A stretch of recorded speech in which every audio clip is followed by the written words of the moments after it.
Hello hey guys, welcome to my channel catch creator. Fahadh ஃபாசிலோட ஆக்டிங்கில் உருவான ஆவேசம் மூவியோட தமிழ் ஓடிடி ஸ்ட்ரீமிங்காக தான் எல்லோரும் வெயிட் பண்ணிட்டு இருக்காங்க. ஆனால் இந்த மூவியை இதுவரை தமிழில் அமேசான் பிரைம் ஸ்ட்ரீம் பண்ணவே இல்லை. போன ஜூன் 16 இந்த மூவியை தமிழ் சென்சார் பண்ணிட்டாங்கன்னு நியூஸ் வந்துருது. ஜூன் 21 இந்த மூவியை தமிழ், தெலுங்கு, கன்னடான்னு 3 லாங்குவேஜ்லையும் ஸ்ட்ரீம் பண்ணுவாங்கன்னு நியூஸ் வந்துருந்து. ஆனால் இதுவரை இந்த மூவியை தமிழில் ஸ்ட்ரீம் பண்ணவே இல்லை.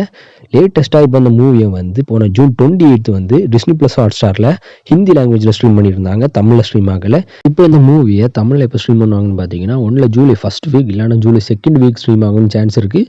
இதுவரை இது அஃபிஷியல் நியூஸ் இல்லை, வெறும் ரூமர்ஸ் தான். இதோட அனௌன்ஸ்மெண்ட் வந்ததும் நானே அப்டேட் பண்ணுறேன். மறக்காமல் நம்ம சேனலை சப்ஸ்கிரைப் பண்ணிக்கிடுங்க.